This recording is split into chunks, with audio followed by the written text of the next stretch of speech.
Assalomu alaykum aziz kitobxon. Bugun Amina Shambekovning Patricia asarini o'qishni boshlaymiz. Birinchi qism. Muqaddima. Rahmon va Karim bo'lgan 100 dan ortiq sifatning sohibi Allohning nomi bilan. Haligi bir gap bor edi-ku, kun tug'ilmasidan nimalar tug'ilmaydi. O'sha nimalarning ichiga shu roman ham kirdi. Va Olmoniyada mehmon bo'lganim, o'sha uyda eshitganim shu g'alati hayot hikoyasi kun tug'ilmasidan tug'ildi. Romanda bir ko'prik bor. O'sha ko'prikni uyg'un ko'rib, bu romanni tasvirladim. Bir kuni shu ko'prikdan o'tayotib, pastga qaradim. U yigit shu yerdami, deya. Huzurli mutolaa tilayman. Amina Shambekovu, 2015, Istanbul. Quyoshni tushda ko'rish go'zal bo'lsa-da, uyg'oqligingda ko'rishning go'zalligini hech narsa bilan o'lchab bo'lmaydi. Ko'prik. Cherkov oldida o'tirib, chuqur o'yga tolgan Patricia qo'ng'iroq ovozidan cho'chib, yashil ko'zli nigohlari bilan qo'ng'iroqqa beparvogina tikildi. Xayoli ukasida edi. U erta tongda ukasi Fransuani yig'lagan, xafa va asabiylashgan holda ko'rdi. Qiziq. Unga nima bo'ldi ekan? Nima uchun yig'ladi ekan-a? Biroq tashvishi bo'lsa, nega menga aytmadi? Aslida eng og'ir azobni uning o'zi yashayotgandi. U ko'ngilning cheksiz azobini tortib, qiynalayotganini hech kimga ko'rsatmasdan jimgina ichga yutarkan, ukasi Fransuani bu ahvolda ko'rishi uning qalbini og'ritdi. U nega o'zini bunday tutmoqda? Unga nima bo'lyapti? U garchi o'qish va ish bilan qanchalik band bo'lmasin, ukasini zimdan kuzatar, u uchun qayg'urar, uning hayoti bilan qiziqardi. Shunday paytlarda undan ahvolini so'raganida, ukasi unga "Sen aralashma", derdi. Shular haqida o'ylarkan, birdan xayoliga Yahudi Agop keldi. Agop hayotda ko'p azob va mashaqqatlarni boshidan kechirgan Yahudi bir kishi. Ularning eski qo'shnisi edi. Agopning og'ir o'tgan hayoti haqida uning bir sinfdoshidan eshitgan va o'zining eski qo'shnisi ekanini bilgan edi. Agopni elas xotirlardi. Patricia darhol o'rnidan turib, eski mahallasiga yo'l oldi va borib Agopni topdi. Agop o'sha eski binoda o'tirar, zotan Belgiyadagi Marchiananing eski binolari o'zgarmas edi. Uyda yolg'iz bo'lgan Agop Patriciani ichkariga taklif qilar ekan, "Mehmonimsan Patricia, ota-onang eski qadrdonlarimdir. Choymi, nima ichasan? Gaplashib choy ichib o'tiramiz", dedi. "Mayli, u holda sizdan sutli qahva iltimos qilaman", dedi Patricia ham xijolat, ham minnatdor tarzda. Darhol oshxonaga sho'ng'igan keksa odam biroz bo'g'iq ovozda gap boshladi. "Albatta seni eslayman Patricia. Chiroyli qizaloq eding, ulg'ayibsan. Yana ham chiroyli qiz bo'libsan. Marhamat, qahvangni ol", dedi Agop, qahvani olib kelib qizga uzatar ekan. "Sen shu katta orom kursiga o'tir, men ro'parangda o'tiraman". Patricia ko'rsatilgan joyga o'tirdi. Xonani, parda va qimmatbaho antiqa ashyolarni ko'zdan kechirdi. Agop Patricianing qarshisiga o'tirdi va "Gapir Patricia, nimalar qilib yuribsan?", dedi, uning bekorga o'zini izlab kelmaganini fahmlab. Ota-onasi bilan eski va qadrdon qo'shni bo'lishgani, qolaversa o'zini yaxshi eslaganini aytgandan so'ng, Patricia uni xuddi yaqin bir insoni o'rnida ko'rib, bu yerga nima uchun kelganini, o'zini qiynayotgan o'y-xayollari haqida gapirib ketdi. "Ukamning o'zini tutishi meni o'ylantiryapti. Mosi Agop. Oxirgi kunlarda u judayam g'alati bo'lib qolgan. Nazarimda, o'zini tugab bo'lgandek, juda umidsiz his qilmoqda.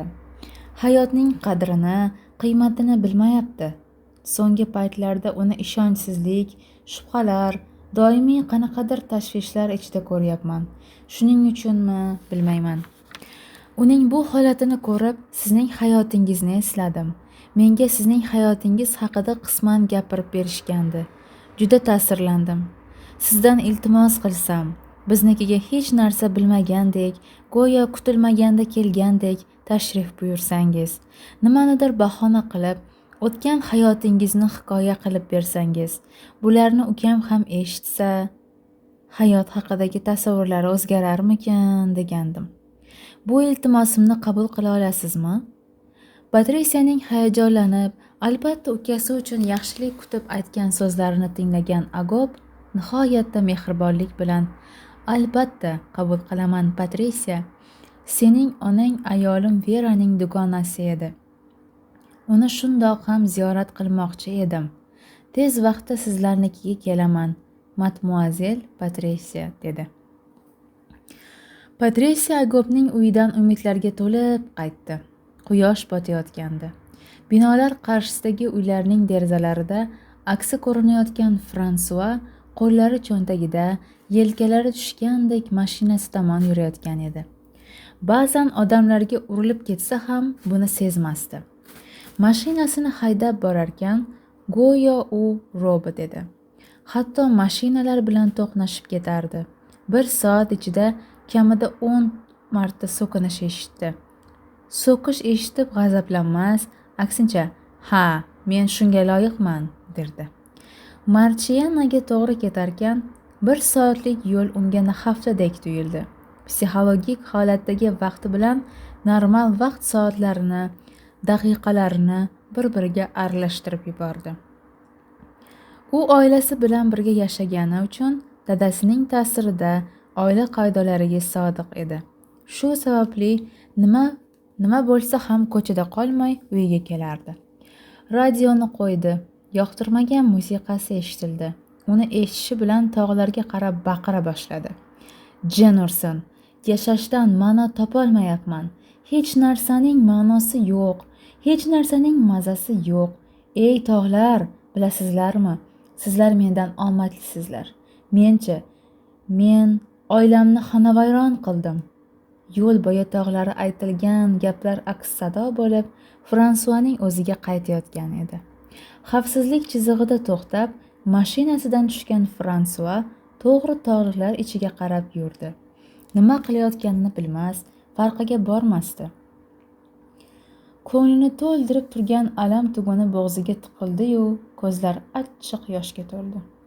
Beixtiyor yerga cho'kkalab yig'lay boshladi. Shu ko'yi uzoq o'tirdi. Biroq yengil tortgandek bo'ldi. Ortiga qaytib, mashinasiga kelib o'tirdi. Ko'z yoshlarini artdi.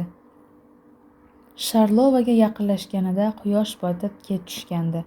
Har doim o'qiydigan g'alati misralarni o'qib, ming'illab uyiga kirdi. "Menga hech kim sensizlikni o'rgatmasin. Sensizlik o'lim bo'lib aks etmoqda. Tog'larning tepasidan qushlar uchmoqda. Men esa to'g'ri yo'lda ham qoqilyapman. O'lmoq istayapman, o'la olmayapman. Hatto sen bo'lsang ham sensizlik. Hech narsani ko'ra olmayapman.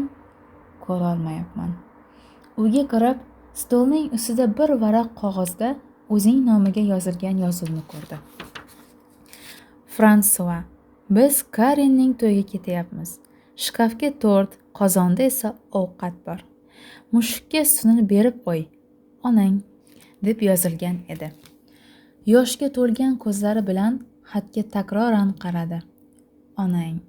Qog'ozga yozish oson. Yaqinda menga "Men sening onangman" demaysiz, deya ming'irladi.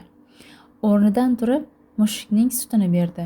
Nimagadir mushugi bu kecha uning yelkalariga sakrab chiqib olmadi.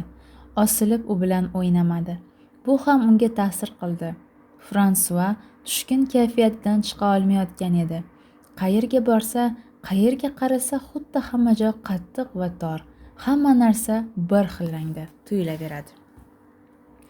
Kechagi kun haqida o'ylarkan, opasi Patrisiyaning isyon qilib baqirgani, uning uchun aytgan achchiq gaplarini esladi. "Fransua, ahvolingga qara. Sening shunaqa yurishlaringdan charchadim. Odamga o'xshab gapirsang gapir. Bilasanmi, fidokorlik qilib orqangdan chopadigan odamning sendan charchagani og'ir zarba bo'ladi. Bugun o'qidim. Odil do'stning dushmanligi ham odilona bo'ladi", debdi dengizchi Barbaros. "Men chiqyapman. Gaplarimni o'ylab ko'r. Men seni do'stingman, lekin meni charchatib jonimdan to'ydirma, degandi. Ha, oilada uning eng yaxshi tushunadigan Patritsiya edi. Endi u ham yaxshigina bezgan, to'lgan edi. Fransua faqat o'ylar, qayg'udan, bu ruhiy buzilish, inqirozdan qanday chiqishni bilmasdi. Qanday qilib bularni bugun o'ylayotgani va qayg'u o'zini qamrab olayotgani his etsa ham, yana o'ylashning muhim ekani haqida o'ylardi. Dadasi aytib bergan Berlin devoridagi ammasining faryodlarini esladi. Falokat o'sha kundagi Berlin devorimi yoki mening ruhimdagi Berlin devorimi, derdi. Ba'zan o'zining tushunarsiz o'y-xayollariga sho'ng'irgan, haddan ortiq chuqurlashayotganini anglar va birdan xatosini tushunar edi. Shunday paytlarda, yo Tangrim, men nimalarni valdirayapman? Bu qanday xudbinlik? Minglab insonlar Berlin devorining simlarida kunlab osilib o'ldilar. Osilgan hollarida sasib chiridilar-ku. Fransua ularning dardlarini yonida seniki dardimi, deya o'ziga tasalli berishni istardi. Ammo dardi Berlin devoridek bo'lmasa-da, uning uchun baribir ulkan edi. Ha, juda qayg'uli edi. Oilasiga bergan zarbasidan hanuz o'ziga kela olmas, uydagilarga esa holatini aytmas edi. Tun xuddi uning kunlarini o'rab olgan edi. Hayot davom etardi. Marjon oroli kabi turgan yulduzlar porlay boshladi. Faqat Fransua qayerga borsa ham qayg'usi uni tark etmas, doim o'zi bilan birga edi. U kechani ham, kunduzni ham farqiga bormas. Goho uyda hech kim yo'q deb bemalol baqirar, keyin o'ziga kelardi. Bugun ham shu hol takrorlanib, o'ziga kelgach, biroz televizor ko'rdi. Dasturlar zerikarli edi.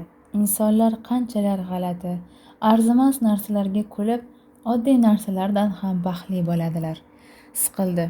Televizorni o'chirib, tashqariga chiqdi.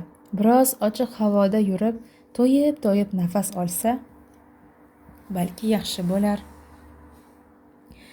E'tiborni bir narsa tortdi. Bog'chadagi chigirtka ovozi. Kechasi bo'lsa ham kelib qo'liga qo'ngan ajoyib naqshli kapalak va qo'shninikidan eshitilayotgan musiqa ovozi ham endi unga avvalgidek romantik tuyulmayotgandi. Inson o'z qayg'ulari qobig'iga o'ralib qolsa, tuyg'ular ham o'zgaradi. Demakki, yolg'iz qolish unga yoqayotgan edi. Uning yolg'iz qolib o'ylagisi keldi, ammo nimani, qanday tushunishni bilmasdi. Shu tarzda o'zi bilan o'zi qolganidan eng kamida yig'lay olish imkonini topayotgan edi. Bir necha haftalardan beri Fransua uyda yolg'iz qolmagan edi. Ota-onasi va opa-akasi uyda bo'lmagan bu oqshomda biroz rohatlanishi mumkin. Ammo zehnida bir g'alatilik, xuddi hamma narsa o'z joyini, o'rnini almashtirayotgandek, o'zgartirayotgandek edi. Bog'chadagi stolning yoniga kursi olib kelib o'tirdi. Stolning ustiga qo'llarining ustiga iyagini qo'yib, samoga tikilib o'tirdi. O'zini bo'm-bo'sh his etarkan, qayerga nima uchun qarayotganini, tikilayotganini bilmasdi. Keyin esa birdaniga uni o'zga bir holat qurshab oldi. Oilasiga qilgan xiyonatining yuki uni eza boshladi. Go'yoki ruh dunyosida qanotlari yopishib qolgan kapalak singari tebranardi. Yorqin porlayotgan oy Fransuaning moviy ko'zlarida ko'rinar, u esa bir nuqtaga tikilib, o'zini so'roqlardi. Nihoyat bu kecha birinchi marta u nima o'ylayotganini tushundi. U ham bo'lsa, kecha giyohvand modda qabul qilmagani edi. Aslida yo'q bo'lib qolishning ham o'ylayotgan bo'lsa-da, biroq buni o'zidan ham yashirishga urinardi. Go'yo u bir narsani aniq tushungan edi. Doimiy qadrlanib yurgan yigitning sinfda, qizlar oldida bugungidek boshi egilmagandi. Oxirgi kunlarda u allaqachonlar o'zini yo'qotib qo'ygan odamga o'xshardi. Buni esa Patritsiyadan boshqa hech kim sezmasdi. Uydagilar esa bu tushkunlikning sababini uning giyohvand moddalar qabul qilishi bilan bog'lashayotgan edi. Holbuki uni ezayotgan, xavotir oldirayotgan, xafa qilayotgan boshqa holatlar bor edi. Oilasiga bergan ulkan zarbasi uchun oynaga qaraganida ham o'zini haqorat qilar, hatto tushlarida ham o'zini la'natlayotgan edi. Avval boshda Patricia boshqacha fikrda edi. Fransua bolaligida o'zini juda yaxshi ko'rardi, biroq oxirgi yillarda o'ziga dushman bo'ldi, ayniqsa so'nggi kunlarda. Endi Fransua o'zini yaxshi ko'rmasdi. Qo'lidan nima kelardi? Nimaga yarardiki u? Uning fikricha, Fransua saxtakor yigit, insofsiz va ahmoqning o'zginasi. Aqlsiz yoshlarga qo'shilib qolgandi. Vaholanki, aqlli bir jonzot aqlsiz, fikrsiz maxluqlarga qo'shilmasligi, ularning ta'siriga tushmasligi kerak edi. Fransua kelishgan, ko'pchilikning e'tiborini tortadigan yigit edi. Bo'yi basli, jigarrang sochli, tuppa-tuzuk odamga o'xshasa-da, bu ko'rinishlar hech narsaga yaramayotganini o'zi ham bilib turardi. Yaxshi kiyinardi, yozda oq rangli kiyimlarda, qishda qahvarang va kulrang paltolarda yurardi. Bir nechta turli-tuman kiyimlari o'ziga yarashib, uni juda kelishgan va boshqacha ko'rsatardi. Ammo bu ko'rinishning ichida aql yo'q edi. Bashang kiyingan bu inson shaklan chiroyli edi-yu, biroq aqli va zakosini ishlatmagandi. Fransua oilada eng kichigi. Undan katta opasi Patricia, akasi esa Fredrik edi. Fredrik o'zidan ustun, omadli bo'lsa-da, u bilan yaxshi chiqishardi. Aka-ukaning ko'p taraflari o'xshardi. Musiqa, ranglar, kiyinish uslubi kabi ko'p narsalarda tanlovlari bir xil edi. U jigarrangni, Fredrik esa havorang moviyni xush ko'rardi. Har ikkisi ham aql-zakovatli edi. Fredrik hali ham shunday, ammo Fransua to'g'ri yo'lda o'ngga-so'lga qadam tashlab, yo'lini yo'qotgan edi.